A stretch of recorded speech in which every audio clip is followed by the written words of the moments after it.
We wrap up the UNI Wrestling season with Panther head coach Doug Schwab. After the NCAA Championships, the Panthers tied for 16th in the team standings and had a national runner-up with Parker Keckeisen, and all 7 of your UNI Panthers. Coach started the tournament off with a win, certainly positive, and really had to give the guys a lot of momentum and confidence moving forward. Yeah, I think, I thought we're kind of where we left off to from Big 12s and how we stepped back in that arena. Man, I was really proud of, man, the focus, effort, and even guys that struggled in matches. We had a couple guys that went 0-2 or lost their last couple matches, and they came back and they responded very well. So, have a 7-0 round was, he said, a lot of momentum, and heck, every guy winning a match and something that they want to be able to do. Everyone getting to the second day of the tournament. So, yeah, I mean, you're really proud of the response and the effort and how they competed up and down. Man, it is a tough tournament. The margins are so small. And we just got to continue to find ways to put as much as we can in our favor. Parker Keckeisen at 184 pounds earns the Panthers a national runner-up, and Coach went in as the 1 seed, and you knew there was some loaded talent in there, but worked his way through that bracket with a target on his back. Yeah, I mean, that's it's somewhere he worked to be, to be the number 1 seed, and you can kind of sometimes have that be a weight, or to me it's like, man, this is what everyone thinks of you. They know where you're at, and was very stingy, scored points throughout every match, and really just, to me, control matches, control situation, close the match out. The things that he practiced to do, he did it. He put himself in the national finals.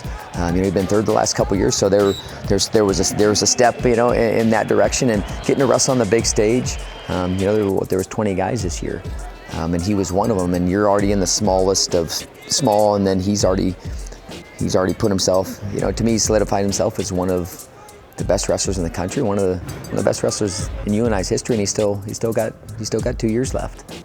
Coach, you talk a lot about what he came back to the summer with, was just kind of a motivation, with a focus. He knew what he wanted to. What did he do for the entire wrestling room?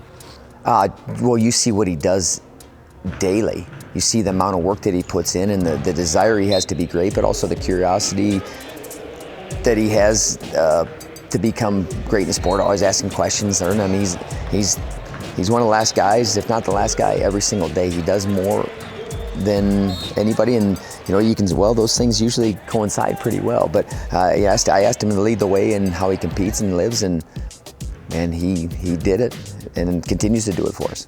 Coach, the other 6 guys all won their match that Thursday morning session. Start with Kyle Biscaglia. 2 wins on Friday morning as well, including a top 10 win, and he started the entire championships with a pin. Yeah. You could see him smile a little bit after that pin. Like, man, okay, this is a little bit of relief. And I thought that he wrestled, pretty loose.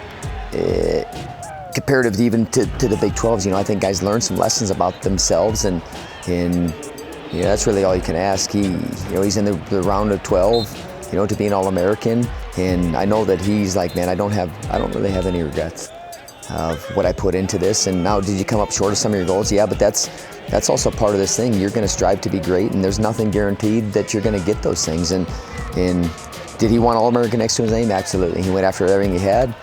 But like I said before, man, he's so much more than that. Cale Happel, Colin Real Buto, both got their Thursday morning wins as well, with Happel getting a win on Friday morning as well. What did you see from those 2 as they continued to fight to the end? Just the growth. I mean, both those guys, I think throughout the last couple of years, I don't know if anybody has improved more than those 2. In Happel, those were his first wins in that arena. He'd been doing Big 12s twice down there and hadn't had a ton of success. So getting that over that hump was, great to see as a coach, just because you start having these mental hurdles that are way tougher than any physical hurdle that they had. And they cleared over both of them, and they compete till the very end. Both those guys do, and lost tight matches and lost to guys that have been All-Americans, and that's the tournament they're at. But I know how both those guys will respond moving forward, and they'll be back better. Absolutely. More with UNI head coach Doug Schwab right after this.